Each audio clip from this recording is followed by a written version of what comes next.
전번에 우리가 분양대상이라고 해서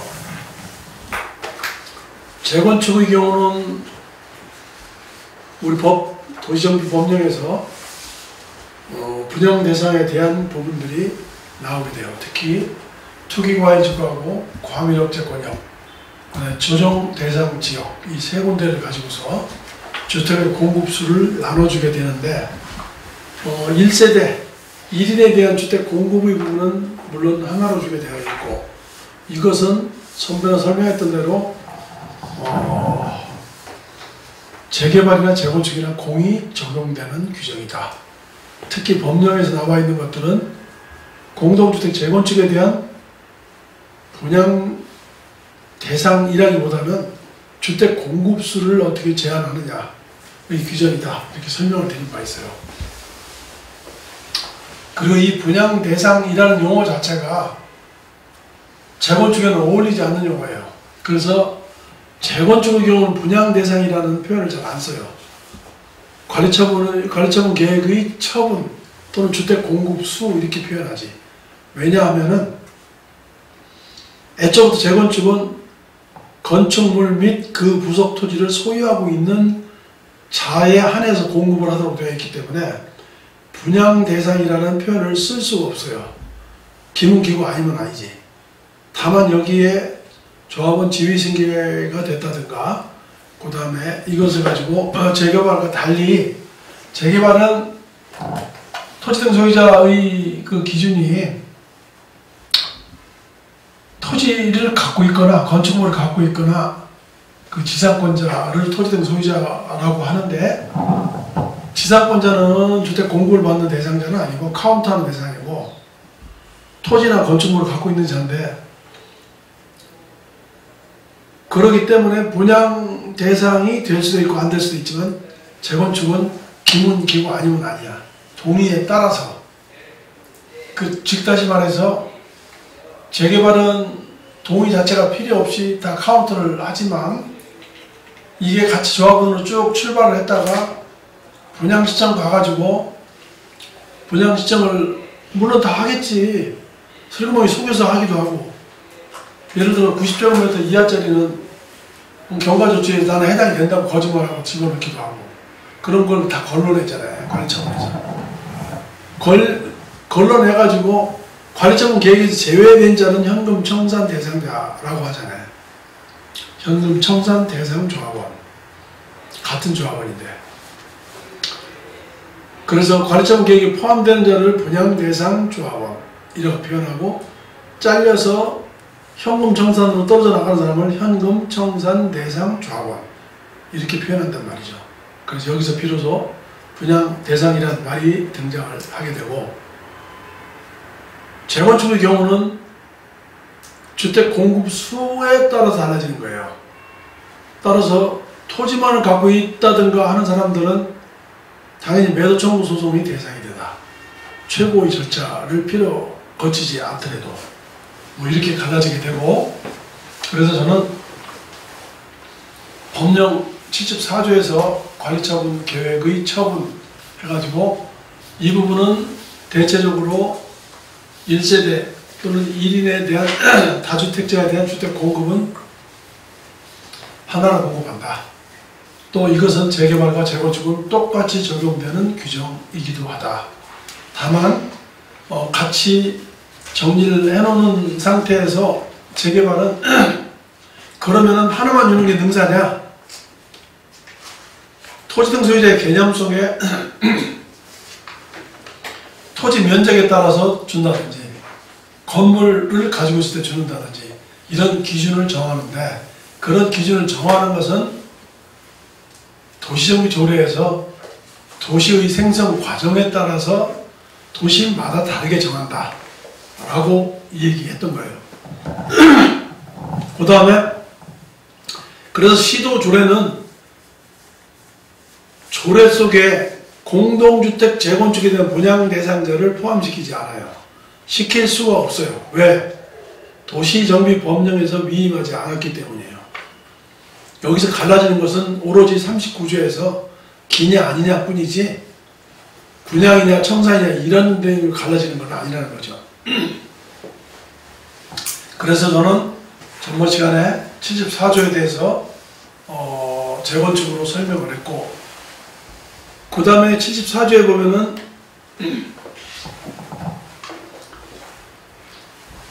특히 가지고 있는 부동산의 금액, 규모, 취득 시기, 유형, 비정형이냐 정방형이냐 이런 거에 따라 달라지게 되는데, 이것을 조례로 위임을 해서 네가 자를 수도 있고 아니면은 분양대상을 넣을 수도 있고 니네가 알아서 해라 라고 해서 이 규정의 위임을 받아서 서울시는 36조에서 재개발에 대한 분양 대상을 독립된 조문으로 다루고 있어요. 그래서 여러분들은 이것을 공부하려면 당연히 도시정비 조례를 공부를 해야 된다. 근데 이 조례가 생각만큼 만만치가 않다. 근데 이것을 공부를 잘 열심히 해두면은 그 뒤에 나오는 빈집 및 소규모주택 정비법에서의 가로주택의 경우 또는 모아타운 속에 있는 모아주택의 분양 대상인지 아닌지를 구별할 수 있는 힘이 생긴다. 왜냐? 가로주택은 재개발의 조문을 따라서 가기 때문이에요. 빈집법에서도 당연히 조례로 위임을 해서 빈집 조례로 분양 대상을 정한다고. 그런데 이거 중요한 얘기예요. 소규모 재건축 사업도 빈집법에 들어가 있죠. 그런데 빈집 조례에는 분양 대상이라는 용어가 없고 조문이 없다고. 왜냐? 공동주택 재건축과 같이 건축물 및 그 부속 토지 소유자로 한정하고 있기 때문이에요. 그래서 가로주택이나 모아타운의 경우, 모아주택의 경우의 조합원이 분양 대상이냐 아니냐를 따지는 것은 똑같아. 같은 원리야. 그 대신 우리나라 책에는 아직 분양 대상에 대한 책이 없어. 내가 써는 거 외에는. 요번에 처음으로 다시 정리를 해가지고 여러분들한테 유인물에는 못 나눠줬는데 내가 추가로 얼마 전에 넣었어요. 내가 나눠줄게요. 그래서 일사쌍피로 하는데 가로주택은 생각보다 쉬워. 왜? 법이 생긴 지 2018년 2월 9일날 시행을 했잖아. 그러니까 경과조치가 나올 게 없지. 경과조치가 없으면 아주 심플해. 재개발 것만 이해하게 되면 그대로 적용하면 돼요. 두 번째, 법률에서는 위임은 없었지만은 단독주택 재건축에 대한 분양 대상도 서울시는 독자적으로 조문을 두고 있어요. 우리나라에서 독자적으로 조문을 두고 있는 게 서울 말고 하나가 있고 나머지는 거의 없어. 100%. 그래서 단독주택 재건축에 대한 조례로 위임한 게 이게 맞냐 틀리냐 라고 다툼도 없지 않아 있는데, 조례에 규정을 둬가지고 이 조례 규정이 두어 있는데 사람들은 반문을 해요. 단독주택 없어졌는데 뭐하러 합니까? 천만의 말씀. 지금 경과조치에서 진행되고 있는 사업들이 굉장히 많아. 이제 막 단독주택 경과조치 보시면은 지금 진행하고 정비계획 들어와 있는 단계들이 무지하게 많아. 그래서 여러분들은 할 수 없이 어쩔 수 없이 단독주택에 대한 공부도 해야 된다 라는 거고, 그 단독주택의 분양 대상자도 당연히 조례에 규정이 되어 있고, 다른 시도에서 분양 대상에 대한 조문이 없는 것은 어떡하냐? 그건 알아서 해야 돼, 각자. 그런데 공동주택 재건축과 같이 없으면 적용을 해야 되겠지. 똑같이. 왜? 똑같이 건축물 및 그 부속도시 소유자이기 때문에. 서울시에는 기존 무허 건축물이 있고 특정 무허 건축물이 있어요. 특정 무허 건축물은 기존 무허 건축물과 달리 그 기간이 다르죠. 1989년인가 해가지고 토지보상법 시행규칙 5조에 따라서 89조로 연장을 해놨는데 특정하고 기존하고 전혀 달라. 기존 무허가 건축물은 기존 무허가 건축물이면은 바로 조합원이면서 분양 대상 조합원이야. 별도로 4분의 3, 2분의 1 동의를 받지 않더라도. 왜? 법조문을 잘 봐요. 거기에서 조합 정관으로 정할 수 있도록 하긴 했지만 우리 법조문 36조에 보면은 기존 무허가 건축물은 특별히 조합 정관에 정해가지고 동의를 받도록 한 규정이 없어. 그런데 내가 얘기했잖아요. 2011년도 5월 26일 그 지덕사 동작구 그 사건에서 지역조합 놈들이 옛날에 내가 옛날에 수사한 것도 얘기했잖아요. 전부 다 무허가 건축물을 남의 땅 위에다 때려져가지고 이걸 기존 무허가 건축물이다 라고 해서 정비 구역 지정을 받아가지고 지역조합이 아닌 재개발 사업을 갔단 말이야. 머리 굴려가지고. 응? 이래서 잘 넘어가서 구역 지정까지 되고 서울시에서 오케이 했으니까 분양 대상이 됐어. 그런데 대법원에 뒤집어져 버렸어. 도정법에서 얘기하고 있는 건축물이라 하면 무허가 건축물을 당연히 예상하는 것은 아니다. 그런데 전체가 무허가 건축물이라고 한다면 이건 잘못된 거다. 구역지정 자체가. 그래서 깨져버렸어. 당연하겠지. 남의 땅에다 그냥 다 수백 채례가 들어와가지고 무허가 건축물을 져가지고 정비구역을 해가지고 그 사람들한테 조합원을 준다고 하면 안 되는 거지. 그래서 대법원에서 확정 판결이 돼가지고 서울시는 그 이후로 특정 무허가 건축물이라는 용어를 만들어내고 이제는 조합 정관에서 이 사람들을 조합원으로 한다 라고 하는 명문의 규정을 넣고 조합 정관에 넣게 되면은 창립청에 갈 때 4분의 3, 2분의 1 동의를 받아야 되겠죠? 그러면서 그 동의율 속에 무허가 건축물을 집어넣지 말고 카운터를 해라. 서울시 지침에서. 거기에 걸려가지고 또 동의율이 안 나온 경우가 있어. 이렇게 해서 했단 말이에요. 이것은 전통적 방식에서의 그 재개발 사업장에서 해당되는 얘기예요. 근데 단독주택 재건축 경우는 형태는 똑같아. 비슷하게 생겼다고. 단독주택이니까. 이럴 때 이 사람들이 조합원으로 집어넣어가지고 한 사람들 여러 개가 있어. 내가 만약에 특별사무 경찰로 해가지고 교육을 시킨다고 했었는데 그 교육 교재를 해가지고 사그리 그냥 한번 털 생각도 있었어. 이것을 특정 무허가 건축물을 조합원으로 해가지고 무허가 건축물이 이거 대지는 국공이잖아요. 그지? 우리 재건축에는 건축물하고 토지하고 같이 갖고 있어야 되는 거 아니야. 그렇다면 아니지. 그런데 이것을 마치 실수한 것처럼 해가지고 포장해서 조합원으로 해가지고 땅땅땅 두드려가지고 분양을 해먹은 분들이 여러 명 있어. 당연히 이것은 도정법에서는 처벌 규정은 없겠지. 그러나 내가 볼 때는 이거 여러 가지 형법으로 의유를 할 수가 있지 않겠어? 내가 볼 때는 유죄 판결 받기 쉬울 거야 아마. 당연히 단독주택 재건축의 경우는 해당이 안 된다. 또 이건 내가 한 얘기가 아니고 서울시 유권해석에서도 누누이 나온 얘기야. 자, 그렇다고 한다면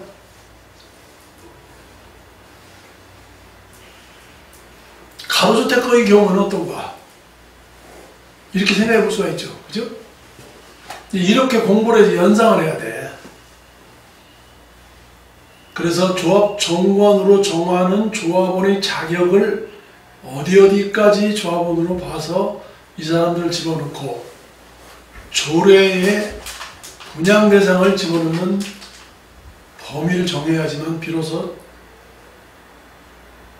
조합 정관, 창립총회의 법률 컨설팅도 가능한 거예요. 도시재정비 촉진법에 의한 뉴타운 사업의 경우에는 도시재정비 촉진 조례에 분양 대상이 없어. 그래서 해당 도시정비 조례로 찾아가야 돼. 그런데 이런 거를 알아야지 이제 기본적으로 나중에 찾아나갈 수 있는 거야. 그 안에 재정 촉진구역이 해제가 됐잖아요. 해제돼가지고 해제된 지역이 만제곱미터가 넘어서 지구단위 계획을 통해서 수습을 하듯이, 지구단위 계획은 특별 사업을 시행하는 법이 아니잖아요. 그렇게 진행된 게 가로주택 정비 사업이야. 일부가 조합설립까지 났어. 재개발하고 같이. 여기의 분양 대상은, 여기는 시도조례로 도시정비 조례로 가는 게 아니야. 여기는 소규모 주택 정비 조례가 따로 있어. 따로 있어서 내가 여러분한테 여기에는 그래프에는 표현이 안 들어갔는데, 재개발 사업하고 성격이 똑같아. 가로주택 정비 사업을. 토지는 소유자 수를 똑같이 보고 있어. 다만 종전에는 가로주택 정비 사업이 쪼개지기 전까지는 같은 토지 등 소유자의 개념이지만 임의조합원으로 봤다고. 그런데 특별법으로 빠져나오면서 강제조합원으로 봐버린 거야. 동의 여부에 관계없이. 자, 그러면 이제 정리가 됐어요. 도시정비법하고 재정비 촉진 사업에 의한 재개발 또는 단독주택 재건축 사업은 도시정비 조례의 분양 대상으로 간다. 왜냐? 특별법이긴 하지만 실제로는 사람들이 그 도시정비법을 절차법 하는데 절차법 아니야. 괜히 똑같은 소리 떠들어서 그런데 그게 기본 프레임을 갖춘 실체법이고, 도시재정비 촉진이라는 특별법은 실제로 그게 절차법이야. 껍데기 덮어 씌워서 모자하고 의복 같은 존재야. 그래서 재정비 촉진법에 의한 절차를 거쳐서 촉진계획 변경 결정 고시를 거치면 우리는 그것을 정비 기본계획이 없었으면 기본계획이 있는 걸로 보고, 예를 들어서 광명시의 경우에 정비 기본계획 수립 대상 지역이 아니야. 거기는. 그러니까 뉴타운 재정비 촉진지구로 지정을 해가지고 전부 다 기본계획이 있는 곳을 의제를 받은 것이고, 있는 곳을 덮어 씌운 곳은 정비 계획으로 보는 거란 말이야. 그게 끝나게 되면은 어디로 가느냐? 거기까지만 끝나고 나면은 도정법으로 넘어와. 도정법으로 넘어와서 31조로 와서 31조가 뭐야? 추진위원회로 넘어오는 거야. 왜? 그때까지가 정비 기본계획 또는 정비 계획으로 가는 절차만 그걸 거치는 것 뿐이고, 거기를 거치게 되면은 정비사업의 종류가 정해진단 말이에요. 재건축, 재개발, 단독주택 재건축이 나눠지잖아.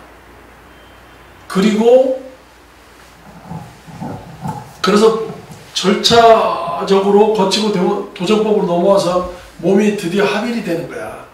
그래서 분양 대상은 이게 이쪽으로 오는 거고, 그동안에 일로 같이 수매에 있었던 가로주택이나 모아타운은 따로 떨어져 나왔잖아요. 떨어져 나왔는데 법 체계가 달라. 그래서 이거는 만제곱미터 이하짜리하고 200세대 미만이란 말이야. 그러니까 구성이 완전히 달라져가지고 별도의 법 체계를 갖고 있어요. 물론 그런데 여기에도 가로주택이 있고 소규모가 있고 뭐 자율주택이 있고 여러 가지가 있잖아요. 이것은 완전히 별개의 것으로 분리를 시켜놨어. 그래서 여기는 별도의 분양 대상은 소규모 주택 정비 조례를 찾아서 가야 된다. 여기까지 이야기가 좀 사실 만만치가 않아요. 그래야지 사람들은 분양 대상을 찾는데 집을 찾아가는 거야. 이걸 설명하기 참 난해해요. 그래서 그렇게 했고,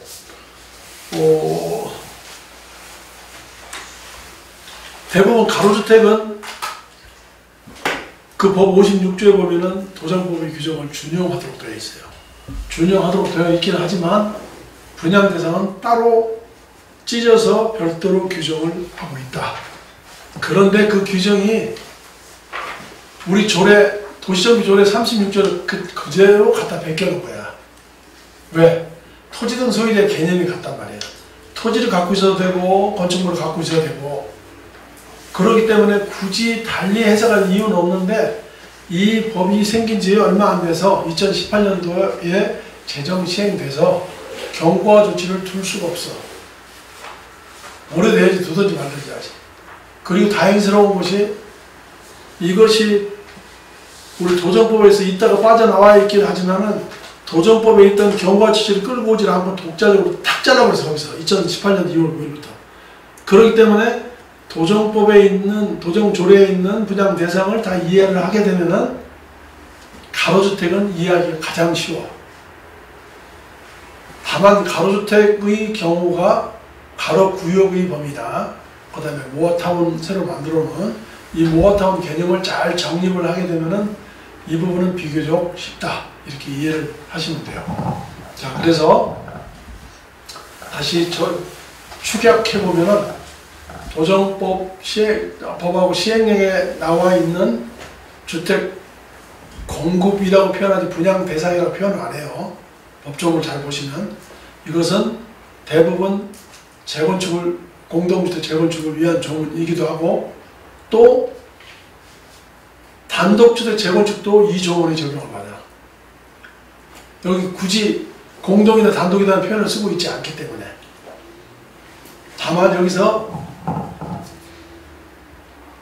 재건축 경우는, 재개발의 경우는 원래 도시정비법의 프레임이 재개발 사업이야.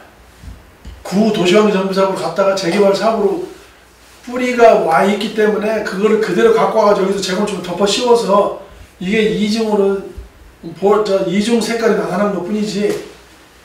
그래서 이중에 이 사람들 조문을 섞어찌개를 해서 하면서 고생을 많이 했을 거라고 보는데, 결국은 더 이상 같이 규정은 해놨지만 독자들은 굉장히 괴로워하죠. 이거를 제일 처음에는 뭐 읽는 사람은 괴로워하지도 않고 이게 뭔지를 모르니까 이걸 굳이 이제 갈라치기 해가지고, 갈라치기를 해야지만 우리가 이걸 인식을 하고 이해를 하기 쉽다는 얘기죠. 그래서 법에서는 장황에 대해 설명을 하는 거야. 이게 여러분들 나중에라도 강의 끝나고 이 부분을 독자적으로 앞으로 굉장히 시달리게 될 거야. 분양 대상인지 아닌지, 그 다음에 주택 공급수에 들어가는지 안 들어가는지를 알아야지 무슨 투자를 하든지 말든지 할 거 아니야. 그죠?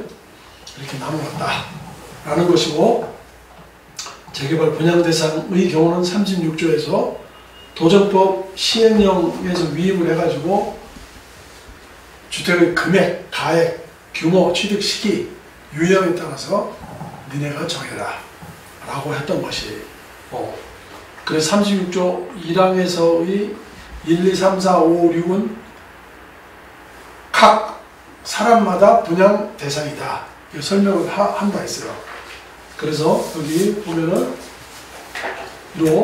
종전의 건축물 중 주택, 주거용으로 사용하고 있으면서도 특정 무허가 건축물만 갖고는 안 되고, 조합 정관에서 정한 건축물 4분의 3, 2분의 1의 동의를 받은 조합원으로 인정받은, 다만 창립청회 때 카운터의 그 특정 무허가 건축물 수는 포함이 안 되는 동의율을 통과한 무허가 건축물 소유자는 준다 라는 건데, 이 주는 것도 얘기했듯이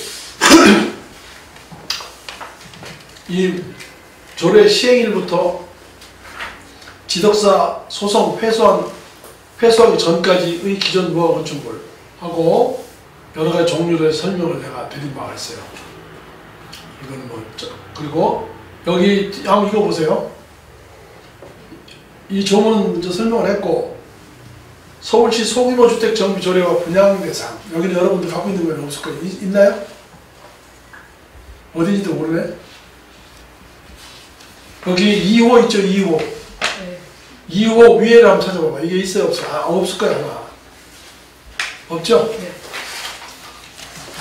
여기를 한번 읽어보면 이래요. 어떻게 되어 있냐면은, 이거는 지금 왜 뜬금없이 재개발 분양 대상을 얘기하면서 가로주택이 왜 나오냐.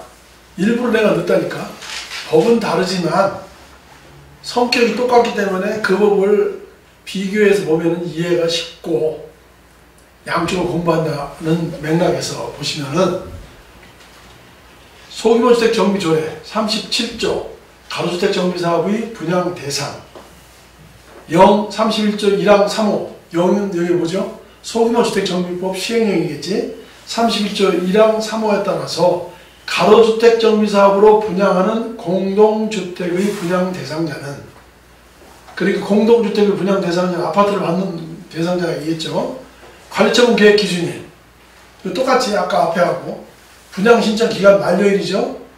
다음 각 호의 어느 하나에 해당되는 토지 등 소유자로 한다. 이건 무슨 뜻이냐? 1호에 해당되는 자한테는 그 사람한테 각각 조합원으로 본다는 거죠. 종전의 건축물 중 주택, 주거용으로 사용하고 있는 특정 무허가 건축물 중 조합 정관 등에서 정한 건축물을 포함한다. 를 소유한 자를 분양 대상이라고 했죠. 그러면 여기서 우리가 뭘 찾아야 되면 이 조문에서 제일 중요한 것은 재개발의 경우는 분양 대상의 경우에 그 밑에 쫙 달려있죠. 경과조치가. 왜냐하면 이게 주택 재개발 사업 조례에서부터 기가 올라온 거라고. 근데 이거는 도정 조례에서 딱 잘라져가지고 끝난 거 아니야. 그러니까 사실은 도정 조례 이전 거 도시 재개발 사업 조례까지 끌고 오는 건 무리지. 왜? 도시 재개발 사업법, 도시 재개발법이죠 옛날에. 거기에는 가로주택이라는 조문이 없었기 때문에 그래요. 그래서 이 공부를 할 때는 이거 똑같네 하면은 당연히 이것도 같은 날짜에 의한 특정 무허가 건축물 소유자를 조합원으로 보는데 여기에는 경과 조치가 하나도 없어. 그럼 앞에 거 우리가 공부만 한 걸 갖고서 충분히 이해가 되겠죠. 여기에 보면은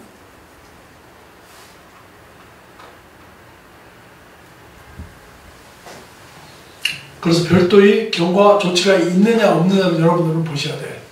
그래서 1호의 경과 비교를 하시면 이해가 쉽다.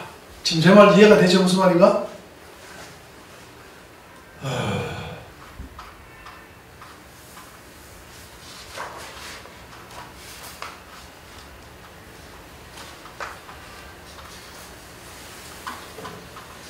자, 그리고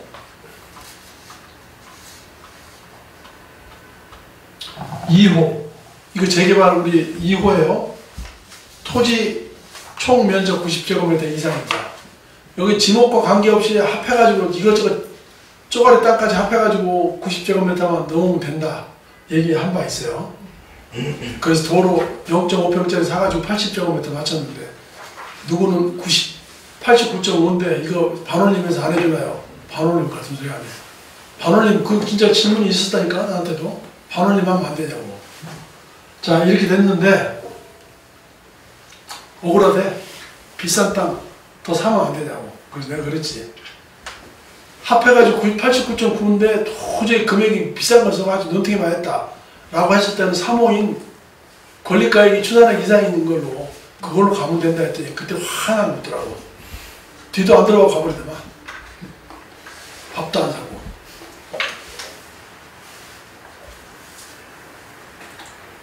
그래서 이거 설명 전에 했던 거니까 여러분들 건축 규모 이상인 자로 하지 않고 이렇게 한 것은 용도지역의 구분과 관계없이 합해서 되면 된다.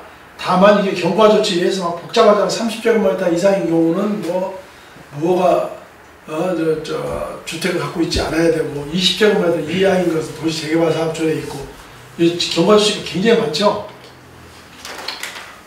이걸 왜 또다시 얘기하냐면은 소규모주택 정비조례의 그 2호에도 똑같이 나와요. 가로주택 정비사업으로 분양하는 공동주택의 분양 대상자는 관리처분 기준이 현재 다음 각 호의 어느 하나에 해당되는 소유자다. 이것도 90제곱미터 이상인 자로 되어 있어.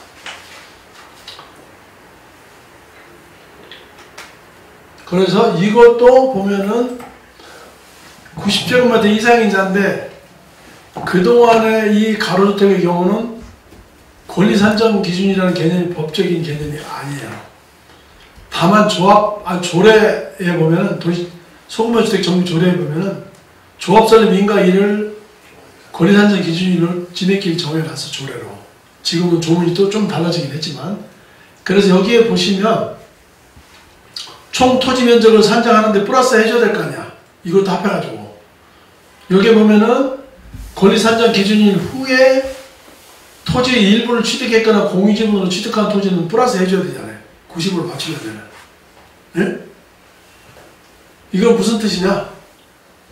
플러스 합치는데 권리산정 기준일 후에 취득하거나 안 해준다는 얘기죠. 포함하지 아니한다지.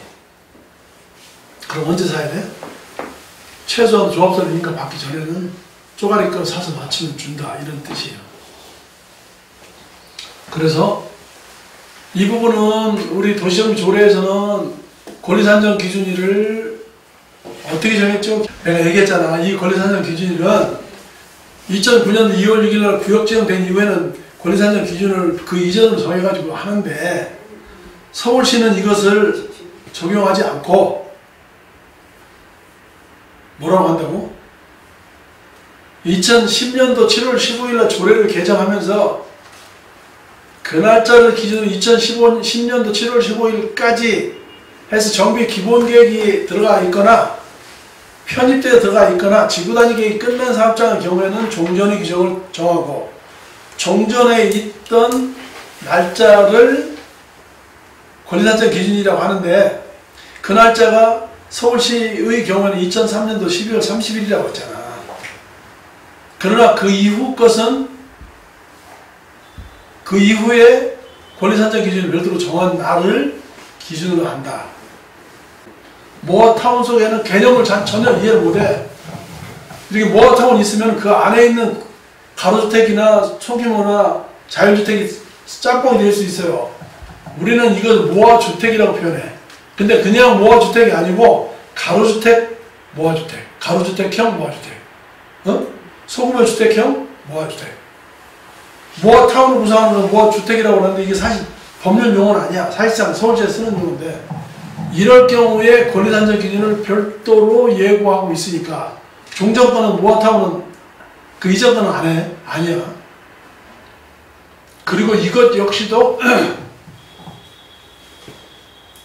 경과 조치가 없어. 그거 공부하기 좋잖아, 이거야. 뭐 편하잖아. 자, 그래서 내가 오늘 첫 시간에 신경수구수에 설명했던 것이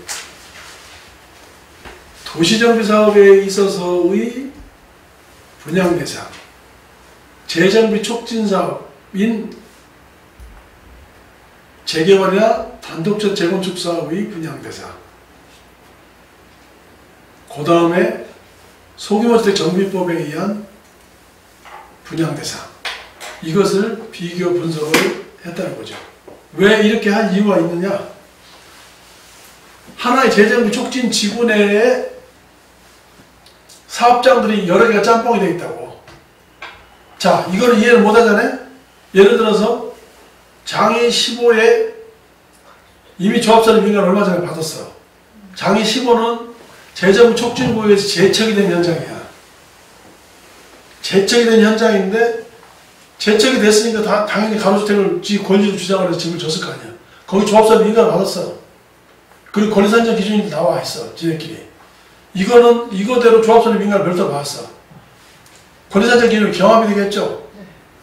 이걸 어떻게 해결할 것인지 문제는 이거 차이점을 알아야지만 해결책도 나오는 거겠지. 그죠? 그래서 내가 좀 장황하게 설명을 드렸어요. 조금 쉬었다 합시다.